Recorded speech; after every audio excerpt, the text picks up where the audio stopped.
ഗൾഫിൽ നിന്റെ മറ്റാളോട്ടല്ലേ യാറ, അവളുടെ അടുത്ത് വെച്ചുകൂടാവൻ.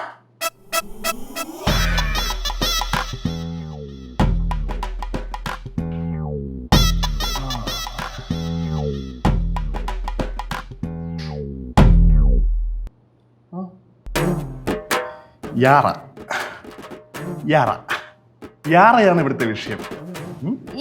എന്തൊക്കെയായിരുന്നു. സിദ്ധു ഊട്ടിയാലേ അവള് കഴിക്കത്തുള്ളൂ, ഉറക്കിയാലേ ഉറങ്ങത്തുള്ളൂ. സിദ്ധുവിനെക്കാളും ഇഷ്ടം അറബാബുവിനെയാണ്. നേരെ തിരിച്ച് അറബാബുവിനേക്കാളും ഇഷ്ടം സിദ്ധുവിനെയാണ്. എന്ത് തേങ്ങയാണെങ്കിലും ഇപ്പൊ കാര്യങ്ങളൊക്കെ അറിഞ്ഞല്ലോ. ഇനിയിപ്പോ നമ്മളറിയാത്ത എന്തൊക്കെ കഥകൾ ബാക്കി ഉണ്ടോ എന്തോ. അപ്പൊ യാറയാണ് നിന്റെ വിഷയം അല്ലേ?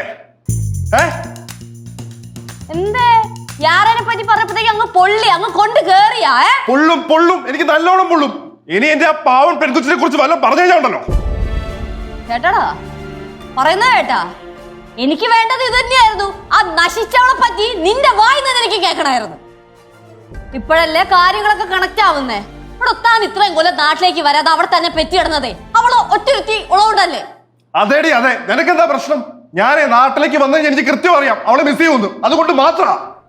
പിന്നെ ഒരു കാര്യം ഞാൻ എല്ലാവരും കൂടെ പറഞ്ഞേക്കാം, യാറിനെ പറ്റി എന്തെങ്കിലും അനാവശ്യം പറഞ്ഞു കഴിഞ്ഞാൽ സിദ്ധുവിന്റെ സ്വഭാവം കറക്റ്റ് എല്ലാവരും അറിയും. ഈ വൃത്തിയുടെ സ്വഭാവത്തിനെ പറ്റി ഇനി എന്തോന്ന് അറിയാൻ.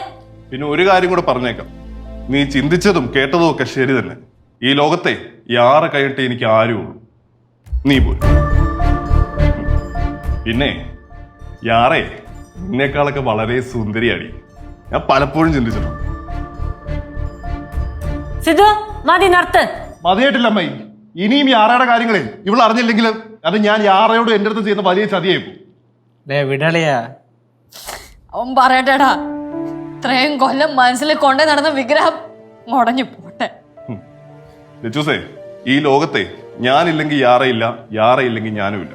അവളെ എന്റെ ശ്വാസമാണ്. മരുഭൂമിയിലെ വേനലിൽ സിദ്ധുവിന്റെ ഹൃദയത്തിൽ പെയ്ത മഴയാണ് യാറ.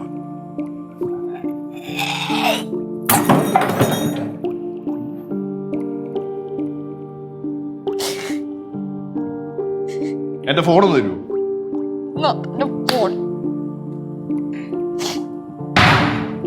പിന്നെ ഇനിയും ഒരുപാട് കാര്യങ്ങൾ യാറേനെ പറ്റി പറയാനുണ്ടായിരുന്നു, പക്ഷെ അത് പിന്നീട് ഒരു സിറ്റുവേഷനിൽ പറയാം. ഞാനിപ്പോ ചെന്നിട്ടെ യാറേനെ ഒന്ന് വിളിക്കട്ടെ, എന്നിട്ട് പറയണം ലച്ചു തൂക്കിയെന്ന്, വീട്ടിൽ പിടിച്ചെന്നു.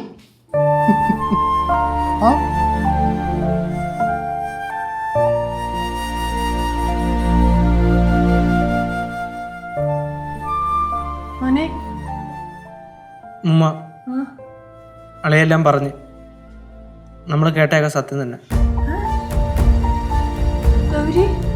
തന്നമ്മ സിദ്ധു എല്ലാം സമ്മതിച്ചിട്ടുണ്ട്.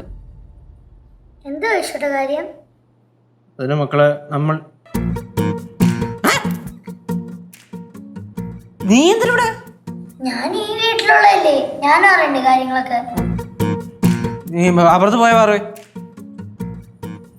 എന്തുടെ കാര്യം? പുറത്തു പോയേ.